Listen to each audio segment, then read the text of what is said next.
शीत ऋतु की संध्या में इन जलती हुई लकड़ियों पर हाथ तापना किसे नहीं भाता। कितने पहर बीत जाते हैं इन लकड़ियों को चिटकाते घुमाते, पता ही नहीं चलता। ये लकड़ियां पहले जलती हैं, फिर हमें ताप देती हैं, फिर राख बन जाती हैं। बताइए, ये अग्नि उत्पन्न कहां से होती है? उत्तर सरल है, इन लकड़ियों में से। फिर बताइए, ये राख कहां से उत्पन्न होती है? उत्तर वही है, इन्हीं लकड़ियों में से। अब अग्नि और राख दोनों लकड़ियों से उत्पन्न होती है। अब सोचिए, अग्नि जो इन लकड़ियों को जलाती है, और राख वो जो इस अग्नि को बुझा देती है। कुछ समझे? आपकी ऊर्जा आपके भीतर से उत्पन्न होती है, और नकारात्मकता रूपी राख, उसका निर्माण भी आप ही के भीतर से होता है। तो अपने भीतर के प्रकाश को जगाकर इस संसार को प्रकाशित करना चाहते हैं, या अपनी भीतर की नकारात्मकता को जगाकर इस संसार में अंधकार फैलाना चाहते हैं? निर्णय आपका है। राधे राधे। बताइए, श्रेष्ठ कौन? रेशम के धागे बनाने वाला, या उन धागों को बुनकर वस्त्र बनाने वाला? निश्चित रूप से वस्त्र बनाने वाला। अब बताइए, श्रेष्ठ क्या है? माटी को पूरे तट पर बिखेर कर रख देने वाली बात, या उस माटी को समेट कर उसी से एक मूर्ति बनाने वाला मूर्तिकार? निश्चित रूप से मूर्तिकार। अब बताइए, श्रेष्ठ कौन है? देवताओं और दानवों का वो दल जिन्हें अमृत प्राप्ति के लिए इस संसार में हलाहल फैला दिया, या वो महादेव जिन्होंने इस हलाहल को सूक्ष्म करके अपने कंठ में समाहित कर लिया? निश्चित रूप से महादेव श्रेष्ठ।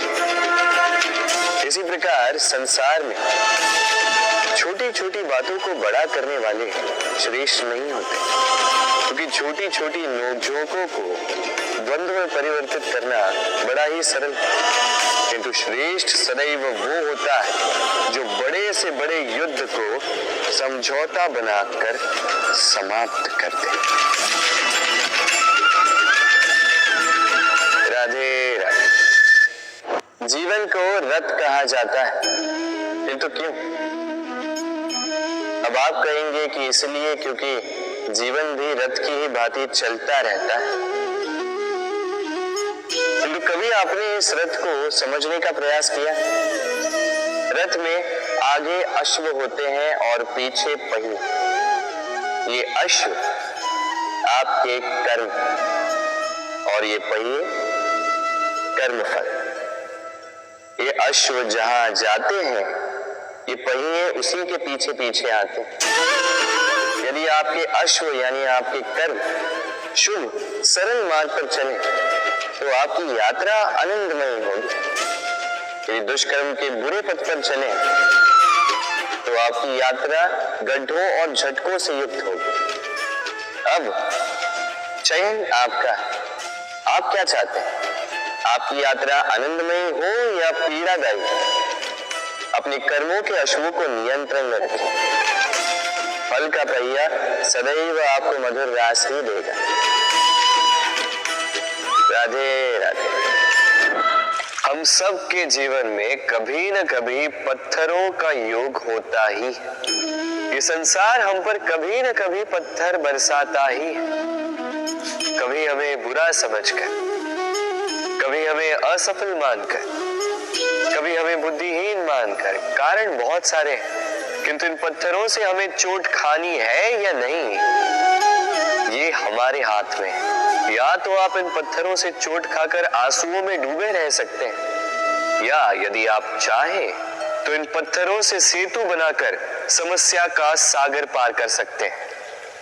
निर्णय आपका है। ये पत्थर प्रतीक है हमारी निंदा का, हमारी आलोचना का।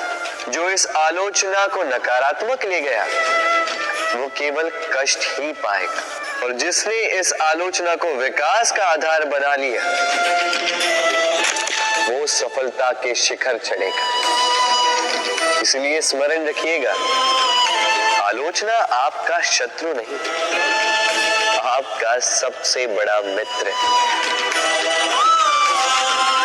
राधे राधे। संसार में सबसे कठिन कार्य क्या है?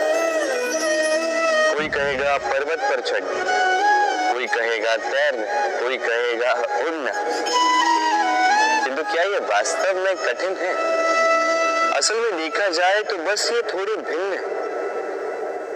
जो कर्म हमारे लिए करना थोड़े भिन्न हो, हम उसे कठिन समझ लेते हैं। जैसे तैरने की कला भिन्न है, पर्वत चढ़ने की कला भिन्न है, उड़ने की कला भिन्न है। जैसे कि कुछ लोग गणित और विज्ञान को कठिन समझ लेते हैं, तो वास्तव में ये बस साहित्य से थोड़े भिन्न है, कठिन नहीं।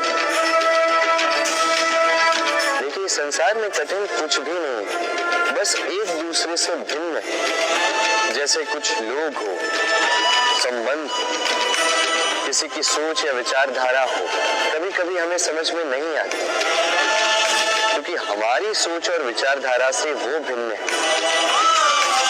किंतु यदि ये समझ लिया जाए कि वो कठिन नहीं, बस थोड़े भिन्न है, तो अनेकों संबंधों को बचाया जा सकता है। राधे। मीठा पानी सबको भाता, परंतु खारा पानी किसी को नहीं भाता। अब सोचने वाली बात यह है कि मोती समुद्र की गहराइयों में ही बनता है, खारे पानी के मध्य में रहकर, हर क्षण भक्षकों से टकराकर, अपने अस्तित्व को दांव पर लगाकर ही सीप मोती प्रदान कर पाती। कभी सोचा है क्यों? क्योंकि बिना संकटों का सामना किए, बिना विषम परिस्थितियों में उलझे आपको सुख प्राप्त नहीं होगा। इसलिए निडर होकर संकटों का सामना कीजिए और मेरे साथ प्रेम से कहिए, राधे राधे। हम सब समय की महत्ता को पहचानते हैं। समय ही हमें बनाता है, समय ही हमें नष्ट कर देता है। कभी समय ठीक चलता है तो कभी बहुत ही खराब समय आता है। विचित्र बात यह है कि हम फिर भी समय को ही नष्ट करते हैं। स्मरण रखिएगा, समय केवल जाता है, कभी आता नहीं। इसलिए समय की प्रतीक्षा में समय व्यर्थ ना करें। जो भी करना है आज अभी इसी क्षण प्रारंभ करें, फिर चाहे वो किसी को सुख देना हो या स्वयं को बदलने का प्रयास करना हो, कुछ भी हो, विलंब ना करें, क्योंकि समय उसी का साथ देता है जो समय का सम्मान करता है। राधे राधे। कभी कभी हम अपने माता पिता से कितने क्रोधित रहते हैं, सोचते हैं कि उनका ध्यान हमारी ओर है ही नहीं, सोचते हैं कि उनके लिए हमारा कोई अस्तित्व ही नहीं, उनसे रुष्ट हो जाते हैं। किंतु क्या कभी आपने अनुभव किया है, हमारी आंखों से हमें हमारी नाक कभी दिखाई नहीं देती, क्योंकि वो आंखों के बहुत ही निकट है, आंखों के मध्य में। किंतु जब कोई मुख पर प्रहार करे, हाथ सबसे पहले नाक के क्षेत्र को ही ढक लेते। माता पिता भी कुछ ऐसे ही होते हैं, आपकी भलाई के लिए, आपकी सुरक्षा के लिए सदा तत्पर रहते हैं। इसलिए उनके प्रेम को कभी मत आंकिए। आवश्यक नहीं कि उनका प्रेम आपको हर बार स्पष्ट रूप से दिखाई दे, क्योंकि ये ऐसा प्रेम है जो निरंतर आपके साथ ढाल बनकर आपकी रक्षा करेगा। राधे राधे। हम सब समय की महत्ता को पहचानते हैं। समय ही हमें बनाता है, समय ही हमें नष्ट कर देता है। कभी समय ठीक चलता है तो कभी बहुत ही खराब समय आता है। विचित्र बात यह है कि हम फिर भी समय को ही नष्ट करते हैं। स्मरण रखिएगा, समय केवल जाता है, कभी आता नहीं। इसलिए समय की प्रतीक्षा में समय व्यर्थ ना करें। जो भी करना है आज अभी इसी क्षण प्रारंभ करें, फिर चाहे वो किसी को सुख देना हो या स्वयं को बदलने का प्रयास करना हो, कुछ भी हो, विलंब ना करें, क्योंकि समय उसी का साथ देता है जो समय का सम्मान करता है। राधे राधे। बहती नदियां कितनी सुंदर होती हैं, पावन होती हैं। जहां से जाती है वहां एक नया जीवन प्रदान करती है, धरा को सींचती, अकाल को दूर रखती, और कदाचित इसीलिए नदी को मां समान पूजा जाता है। किंतु क्या कभी आपने सोचा है कि नदी जन्म कैसे लेती है? क्या ये प्रारंभ से ही इतनी विशाल और वेगवती होती है? नहीं, वर्षा की छोटी छोटी बूंदें गिरकर मिलती एक सूक्ष्म धारा बनाती है। ये धारा पर्वतों के हिम को काटते हुए, स्वयं में पिघलाते हुए, जल प्रपातों से गिरती, चट्टानों से टकराती और फिर जाके नदी बनती। इसी प्रकार ऐसे ही सीधे सीधे कोई महान नहीं बन जाता। छोटे छोटे प्रयास मिलकर एक विशाल व्यक्तित्व बनाते। इसलिए जीवन में प्रयास करते रहिए, अस्तित्व अपने आप ही बन जाएगा। राधे राधे। ये पुष्प देख रहे हैं आप? ये वही पुष्प है जिसका जीवन इस डाली पर आरंभ हुआ था। पहले कलिका बनकर फूटा, फिर धीरे धीरे मुख खोला, फिर अपने पंखुड़ियों का विस्तार किया, देखने वालों की आंखों में प्रशंसा देखी, मधु के लिए तितलियों को ललचाए और फिर डाली से टूटकर नीचे गिरा हुआ पाया। क्यों? नियति ने ऐसा क्यों किया? सोचिए। क्योंकि उस डाली पर टिके रहना इस पुष्प के जीवन का ध्येय कभी था ही नहीं। अब या तो ये पुष्प देवताओं के मस्तक पे सुशोभित होगा, या किसी स्त्री के आभूषण में गूंथा जाएगा, या किसी के प्रेम प्रदर्शन का माध्यम बनेगा। देखिए, जीवन में लक्ष्य को पाना है तो यात्रा से भय नहीं होना चाहिए। अपना अस्तित्व बनाना है तो उनकी छाव से दूर जाना ही पड़ेगा जिन्होंने आपको अस्तित्व में लाया है। यही जीवन की निरंतरता है। राधे राधे। कहते हैं सबकी सीमा होती है, कठिनाइयों की, पीड़ा की, संकट की, अंधकार की भी। यदि किसी की सीमा नहीं होती तो केवल कड़े परिश्रम की। आपने देखा तो होगा, रात कितनी भी काली, सितारे परिश्रम से उससे लड़ते रहते और अंत में सवेरा आ ही जाता। आंधियां पंछियों के बसेरे को तहस नहस कर देती, किंतु पंछियां अपने परिश्रम से उसे पुनः बना ही लेती, क्योंकि सीमित को असीमित से हारना पड़ता और परिश्रम असीमित। राधे राधे। इस संसार में सबसे बड़ा पाप क्या है? कोई कहेगा असत्य, कोई कहेगा छल, तो कोई कहेगा लालच। नहीं, संसार में सबसे बड़ा पाप है नारी का असम्मान, नारी का मान भंग करना। क्योंकि ये अपराध केवल नारी के शरीर को ही नहीं, उसके मन और उसके आत्मा पर भी प्रहार करती है। फिर प्रश्न ये उठते हैं कि जिसने भी अपराध किया है उसे दंड क्या दिया जाए? फिर कोई कहता है शारीरिक पीड़ा, कोई कहता है मृत्यु दंड। तो इस अपराध का दंड निश्चित करने से पूर्व क्या ये जानना महत्वपूर्ण नहीं है कि अपराधी है कौन? अब आप कहेंगे कि सरल सी बात है, वही पुरुष जिसने स्त्री का मान भंग किया। किंतु क्या ये पूर्णतः सत्य है? क्या स्वयं के अपमान के लिए, स्वयं के सम्मान को खोने के लिए कभी कभी नारी स्वयं उत्तरदायी नहीं हो सकती? सोच के देखिए, सम्मान खोने से बचने के लिए पहले सम्मान की सीमा पर दृष्टि रखना आवश्यक है। रावण सीता का हरण इसलिए कर पाया क्योंकि सीता ने भोलेपन के कारण रावण का उस सीमा को लांघना सरल कर दी। किंतु अशोक वाटिका में उसी सीता को रावण स्पर्श तक नहीं कर पाया क्योंकि उसने रावण और उसके मध्य में तिनके की एक छोटी सी दीवार बना दी। जीवन में ना कहना सीखें। यदि कोई आपके सम्मान की सीमा को पार करने का प्रयास करे तो उसे वही रोकना सीखें। आपके ऊपर उठे पहले हाथ को, पहले कटाक्ष को वही रोक देना सीखें।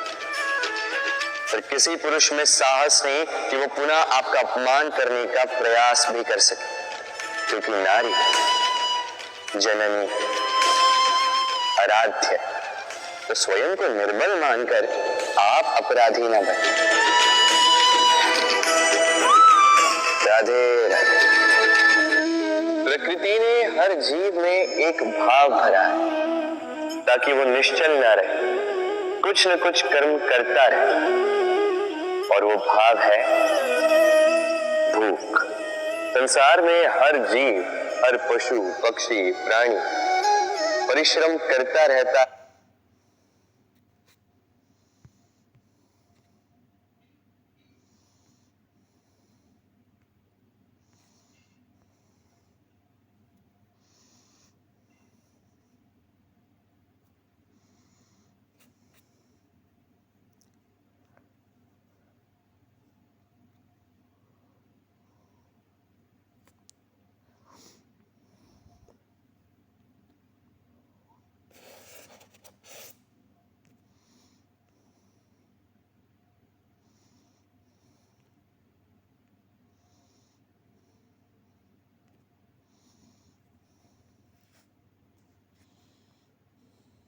कुछ कर्म करता रहे, और वो भाव है भूख।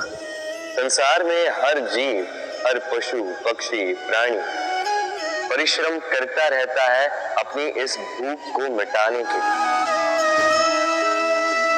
परंतु क्या अन्य जीवों की भांति मनुष्य की भूख भी पेट तक ही सीमित रहती? तन की भूख मिटाते मिटाते कब ये भूख मन और माया की तृष्णा में बदल जाती है पता ही नहीं चलता। और अधिकतर ये तृष्णा धन संग्रहित करने तक ही रह जाती। अपना जीवन जीना छोड़कर किसके लिए ये धन संग्रहित कर रहे हैं?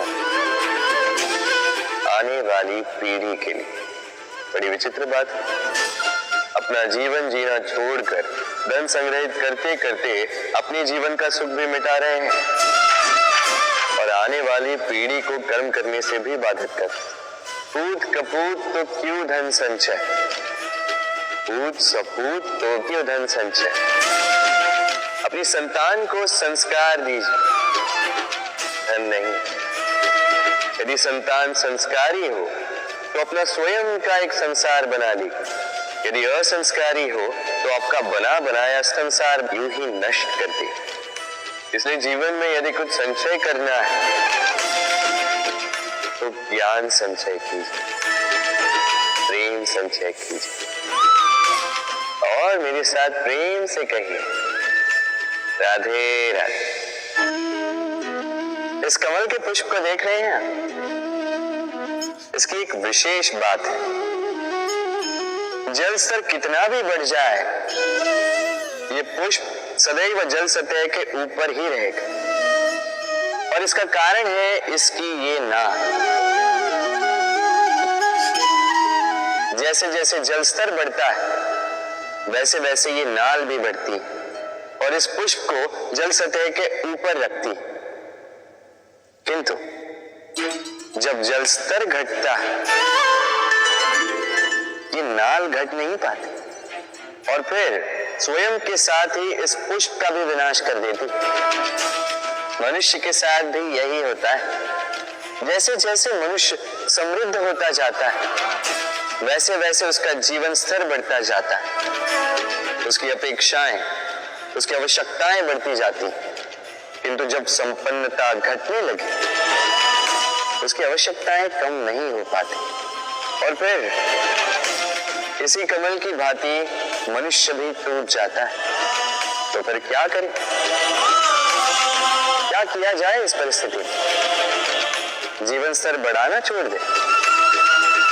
कदापि नहीं। किंतु जीवन स्तर बढ़ाने के साथ साथ ही अपनी आत्मशक्ति को सुदृढ़ करें। संकट का समय आने पर आप अपना जीवन कैसे व्यतीत करेंगे, इसका अभ्यास करें, क्योंकि जीवन स्तर और जल स्तर तो घटते बढ़ते रहेंगे। ये आप पर निर्भर करता है कि आप इन दोनों के बीच का तालमेल कैसे सुनिश्चित करते हैं। राधे राधे। इस हीरे को देख रहे हैं आप? लाखों करोड़ों वर्षों तक धरती के गर्भ में रहने के पश्चात ये इतना कठोर बनता है, किंतु जब खान से निकाला जाता है कोयले की ही भांति होता है, श्वेत, कठोर, निस्तेज। किंतु जब इसे तराशा जाता है तब इसे तेज प्राप्त होता है और तब ये अपना मूल्य बढ़ाता है। संसार में मनुष्य के साथ भी यही होता है। मनुष्य की बुद्धि, मेधा, अनुभव उन वर्षों के कारण नहीं बढ़ती जो वर्ष हमने हमारे जीवन में व्यतीत किए, बल्कि उन क्षणों से निखरती है जब हमने कठिनाइयों का सामना किया, चुनौतियों का सामना किया, संकटों का सामना किया, छल और पीड़ा से। इसलिए यदि आपके जीवन में आपके सामने संकट, चुनौतियां आए, पीड़ा आए, तो उसे भयभीत मत होइएगा, उसका स्वागत कीजिए, क्योंकि यही परिस्थितियां आपको वो अनुभव देगी जो आपको प्रबुद्ध करे। राधे राधे। मनुष्य में एक बड़ा ही विशेष गुण पाया जाता है, मूल्यांकन करना। क्या महंगा है, क्या सस्ता है। जिसे खरीदने के लिए अधिक धन लगे, अधिक परिश्रम लगे, वो महंगा। जिसे खरीदने के लिए कम धन, कम परिश्रम लगे, वो सस्ता। परंतु क्या यही पूर्णतः सत्य है?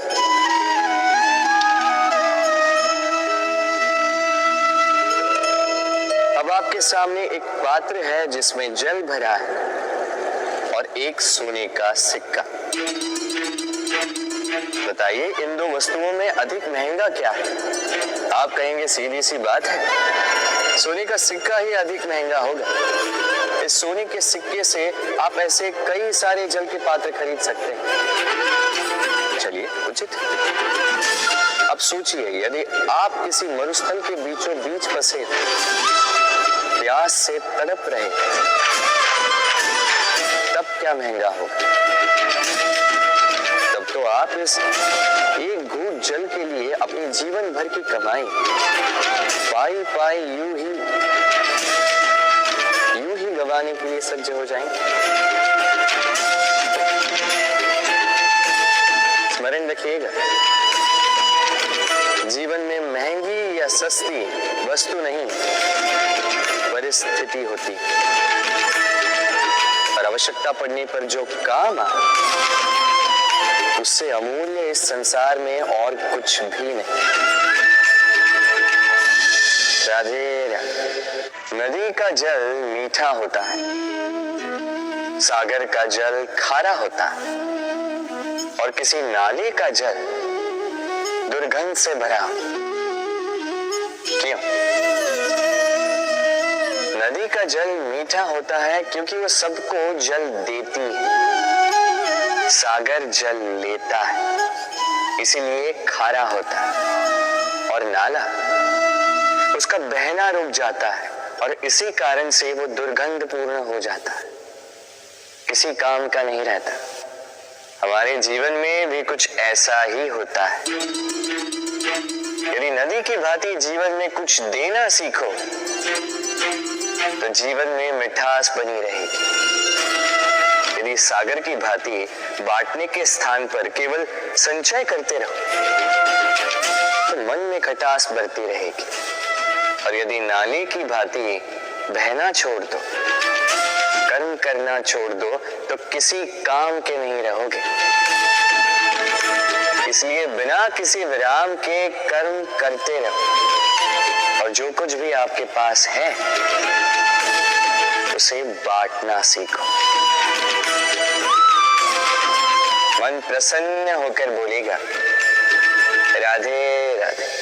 बबूल का पेड़ कितना विशाल होता है, पीपल का पेड़ भी विशाल होता है, किंतु क्या आपने कभी सोचा है क्यों बबूल के पेड़ को काट के उसका उपयोग किया जाता है और क्यों पीपल के पेड़ को पूजा जाता है? इसलिए क्योंकि पीपल का पेड़ उसके नीचे बैठे पथिक को छाया देता है, अपनी डाली पर असंख्य पंछियों को बसेरा देता है, किसी को काटे चुबाकर दूर नहीं करता बल्कि उसे शीतल छाया देकर उसकी थकान हार लेता है। इस संसार में यदि आपको सम्मान पाना है तो पीपल की भांति ही बनना होगा।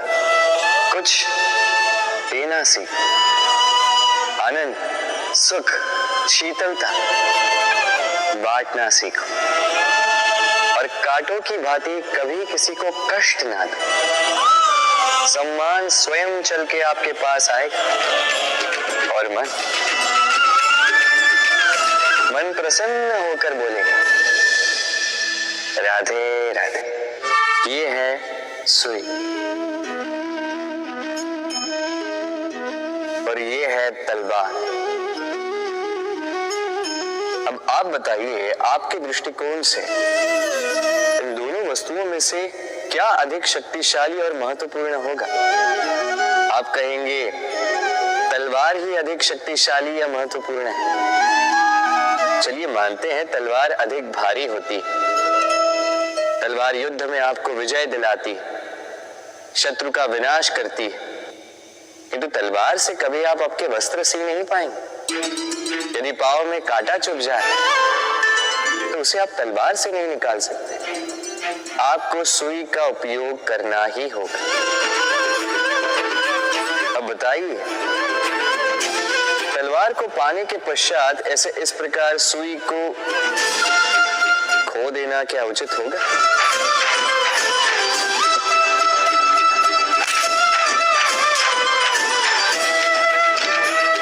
इसी प्रकार जीवन में संपन्न मित्र पाने के पश्चात आपके उन मित्रों को ना खोइए जो कम संपन्न हो, दरिद्र हो, क्योंकि वो आपके साथ तब थे जब आप कुछ भी नहीं थे और आवश्यकता पड़ने पर वही आपके काम आने वाले हैं, संपन्न मित्र नहीं। तो जिससे प्रीत की है उससे मीत निभाई, चित आनंद से जागे। राधे राधे। कुछ बनाने के विज्ञान में पहले टूटने का ज्ञान आवश्यक है था। नई सोच बनाने के लिए पुरानी रीतियों को तोड़ना आवश्यक है। ये यात्रा, ये सीख केवल राधा के लिए नहीं बल्कि सभी के लिए, और सभी को इस दुर्गम और जटिल पथ से जाना ही होगा। मनुष्य भावनाओं में बहकर कभी कभी ऐसे अनुचित निर्णय ले लेता है जिसके कारण वो जीवन भर पश्चाताप करता है, किंतु जब कुछ खो कर पाता है उसे वो सहेज कर रखता है। संसार में संबंध बहुत ही महत्वपूर्ण होते हैं। अब प्रश्न ये उठता है कि संबंध कैसे होने चाहिए। संबंध शब्द के प्रारंभ में ही सम शब्द आता है। सम अर्थात समानता। तो किसी के साथ संबंध निभाते हुए इतना मत झुकिए कि उठने के लिए किसी के सहारे की आवश्यकता पड़ जाए। स्मरण रखिएगा, जो झुकाना चाहे वो कभी संबंध निभा नहीं पाएगा। संबंध उसी के साथ जोड़िए जो आपको समान माने, आपको सम्मान दे, क्योंकि सम्मान से ही संबंध पनपेगा और बढ़ेगा। राधे राधे। कभी सोचा है जब माता संतान को जन्म देती है तो क्या होता है? 9 माह का गर्भ, प्रसव की तीव्र पीड़ा। कहते हैं ये पीड़ा इतनी भयंकर होती है कि मानो जैसे संतान के जन्म के साथ माता को भी एक नया जन्म मिल जाता है, और इस जन्म के साथ अंत होता है माता की पीड़ा। किंतु यदि आप दृष्टिकोण बदलकर देखें तो आप ये समझेंगे कि पीड़ा का ये अंत एक अपार आनंद का प्रारंभ है। आरंभ संतान का, और संतान माता पिता के लिए सुख का प्रारंभ है। जीवन के साथ भी यही होता है। हम कभी कभी किसी संबंध या किसी स्थिति के पीड़ादायक अंत के कारण इतने विचलित हो जाते हैं कि उस आनंदमयी प्रारंभ को देख ही नहीं पाते। स्मरण रखिएगा, पीड़ा आनंद के प्रारंभ का लक्षण। राधे राधे। व्यक्ति के सर पर जब क्रोध चढ़ जाता है तो उसे सत्य और असत्य के बीच का ज्ञान नहीं होता। क्रोध उसकी दृष्टि को धुंधला कर देता है और फिर उसके पश्चात केवल माया और कपट ही उसे आगे का मार्ग दिखलाता है,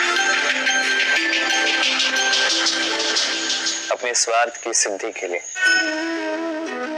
अग्नि क्या करती है? जलाती है, फिर चाहे वो लकड़ी हो, कोयला हो, वस्त्र हो, जो भी आप अग्नि में डालोगे वो भस्म हो जाएगा। किंतु सोना, यदि आप सोने को अग्नि में डालोगे तो वो कुंदन बनकर अपना अस्तित्व निखार लेता है। यदि आप लोहे को ताप दो तो वो फौलाद बन जाता है। क्यों होता है ऐसा?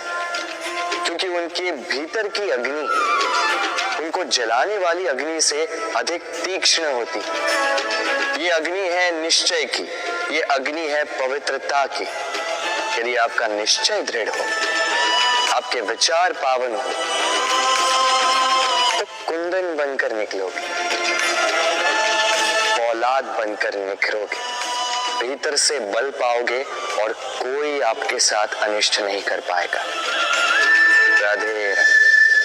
हम सब ये मानते हैं कि हमें जीवन में कभी न कभी किसी न किसी स्थान पर प्रेम होता ही, फिर चाहे वो माता पिता को संतान से हो, ज्ञानी को ज्ञान से हो, किसी कलाकार को कला से हो, आदि इत्यादि। किंतु क्या वास्तव में ये प्रेम ही है? मोह भी तो हो सकता है। अब आप पूछेंगे कि प्रेम और मोह में अंतर क्या? अंतर है बंधन का, जो आपको बांधे वो मोह है। प्रेम वो जो आपको मुक्त कर विकास की ओर भेजे। चलो आपको एक उदाहरण देता हूं। कुछ माता पिता अपनी संतान को किसी अन्य नगर में पढ़ने के लिए भेज नहीं पाते, अपनी संतान को उसके मित्रों के साथ खेलने के लिए भेज नहीं पाते। चिंतित रहते हैं कि कहीं उनकी संतान को पीड़ा ना पहुंचे, और इसीलिए उसे बांध के रखते हैं। ये प्रेम नहीं है, ये मोह है। क्योंकि यदि ये प्रेम होता तो वो चाहते कि संतान माता पिता की छाव से बाहर निकलकर इस संसार को देखे, उसे समझे, उसे ज्ञान ले, अपनी अनुभवों से सीखकर अपना स्वयं का एक व्यक्तित्व बनाए। स्मरण रखिएगा, मोह से भय पैदा होता है और प्रेम से केवल आनंद। इसीलिए बांधिए मत, मुक्त कीजिए, क्योंकि यही प्रेम है। राधे राधे। जब से जीव अस्तित्व में आए तब से एक और शब्द अस्तित्व में आया, संघर्ष। जन्म लेते ही व्यक्ति को जीवन जीने के लिए संघर्ष करना पड़ता। कभी अपने लक्ष्य को प्राप्त करने के लिए संघर्ष करता, तो कभी जो प्राप्त किया है उसे बचाने के लिए संघर्ष करता। किंतु सबका एक उलाहना होता कि संघर्ष करते समय कष्ट बहुत होता। अब योद्धा है तो प्रहार तो सहने पड़ेंगे। तैरना सीखना है तो जल में प्रवेश करना होगा। उन्हीं के पाव में छाले पड़ते हैं जो नित चलते हैं, और जो चलते हैं वो अपने लक्ष्य तक अवश्य पहुंचते हैं। इसलिए स्मरण रखिएगा, जीवन तभी तक है जब तक कर्म करोगे।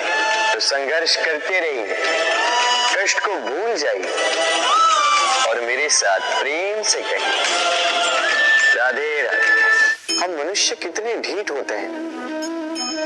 एक बार लक्ष्य पे दृष्टि साध ली तो उसे पाने के लिए जी जान लगा देते हैं, किंतु उस लक्ष्य को पाने की आतुरता में उस मार्ग का आनंद लेना ही भूल जाते हैं। स्वास्थ्य को दांव पर लगाते हैं धन कमाने के लिए, और फिर वही धन गवा देते हैं स्वास्थ्य को पुनः सुधारने के लिए। बताइए। देखिए, चाह बुरी बात नहीं है, किंतु चाह को पूर्ण करने की चाह में उस मार्ग का आनंद लेना भूल जाना, ये तो मूर्खता। कभी कभी पूर्ण पाने की चाह में व्यक्ति सब कुछ गवा देता है, भूल जाता है कि आधा चंद्रमा अधिक सुंदर होता है। जो नहीं है उसे पाने का प्रयास आप अवश्य कीजिए, किंतु जो है उसका संपूर्ण आनंद लेने में वंचित मत रहिए। राधे राधे। व्यक्ति का जीवन क्या है? अब आप कहेंगे जन्म और मृत्यु के बीच का समय।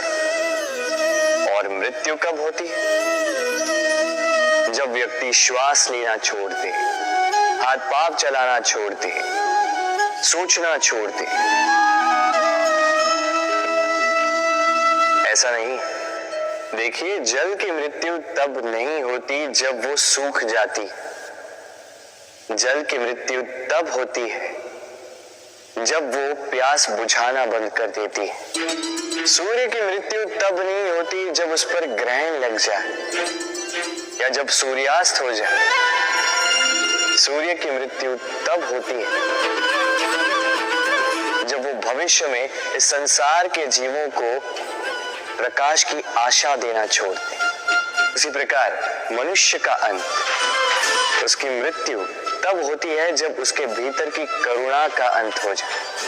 करुणा वो भाव है जो मनुष्य को मनुष्य बनाए रखती है, जो एक मनुष्य को किसी और मनुष्य का कष्ट, उसकी आवश्यकता का अनुभव कराती है, जो उसे बल देती है किसी और की सहायता करने के लिए, उसे पात्र बनाती है इस सृष्टि का नियंता बनने के लिए। देखिए, संसार में मृत्यु केवल एक बार होती, तो उससे पूर्व क्यों मरना?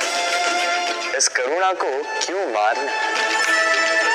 स्वयं को मनुष्य बनाए रखिए, मृत्यु के पश्चात भी जीवित रहेंगे। राधे राधे। व्यक्ति किसी और वस्तु या भाव से परिचित हो ना हो, भय और भविष्य दोनों ही व्यक्ति के मन में सदैव रहते हैं, जिनका अस्तित्व व्यक्ति के अस्तित्व पे भारी रहता है। विचित्र है ना?